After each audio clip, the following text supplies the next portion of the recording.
when I graduated high school, the simple reality was I knew I needed to go to college because that's just what smart people did, and if you wanted a good career, that's what you needed to do. But I had no clue whatsoever what I wanted to do. I just knew I wanted to go to college. So I thought to myself, what majors can I make some money? Because I knew I needed to make some money, and I thought, well, do business then. And it was a popular major. So I started doing business in college, and to be honest with you, I hated it, and I wasn't really that good at it, and I didn't really even understand it. But I was smart enough that I was successful.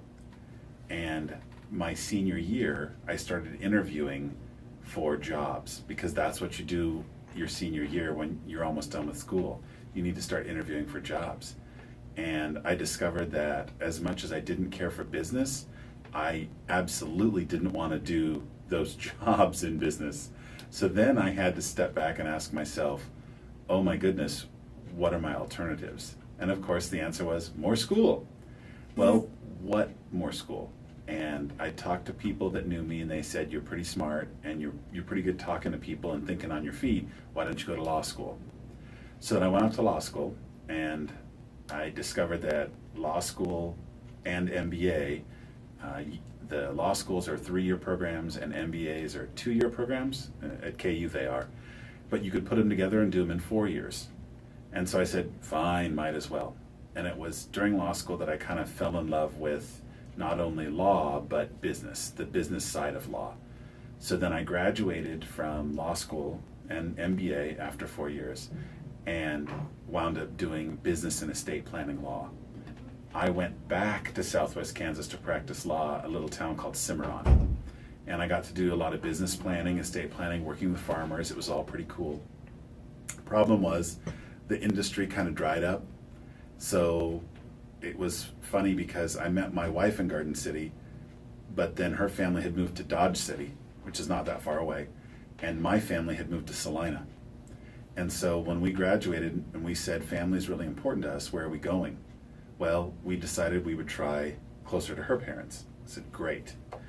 Then that dried up and we said, okay, well, let's try and find a different outfit. And so we decided to try Salina, which was closer to my parents. And 2 interesting things happened. I got a job as a lawyer in Cimarron, and then I came to Salina and I became a general practice attorney.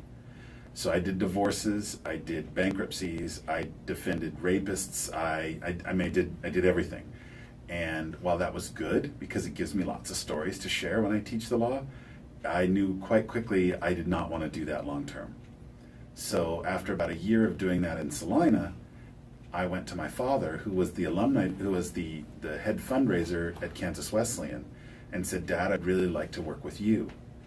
And he had an opening for the alumni director, which was way beneath what someone with a law degree and an MBA would do. And my mom was adamantly opposed to it. But I said, this could be kind of fun, please let me try this. So I did that for about a semester. And the second semester while I was doing that, the business department at Kansas Wesleyan came to me and said, we need someone to teach business law. You're a lawyer, come and teach. And so it was really kind of wild, Stephen, because it was for the first time. I said, fine, I'll do that. So I showed up and I taught business law that semester.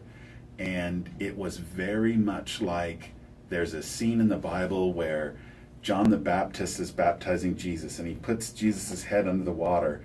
And when Jesus comes out of the water, the clouds part, and this dove comes down, and God says, this is my son with whom I'm well pleased. Now, I don't mean to be sacrilegious, because that's not where I'm going, but it almost felt like that moment. As soon as I got in the classroom, it felt like kind of the clouds just parted, and it was like, this is what you're supposed to do. And I have no doubt that it was by far the worst class I ever taught in my entire life. But it was the first time when everything started to make sense, when the things that I was good at, I was able to utilize, when I genuinely started having fun doing what I was doing. Up to that point in time, I had done a jury trial, I had done a bench trial, I'd done all I'd worked with a lot of clients, I've done lots and lots of different things. I even was out working with some really awesome alumni from Kansas Wesleyan, but it just never kind of did it for me. And it was that first time in the classroom where it was like, oh man, this is awesome. Well, I had a good semester teaching that one class. The business department had someone leave. And so I switched over, and here we are. This is my 19th year of teaching, and it's been awesome every single year. Awesome. Love it.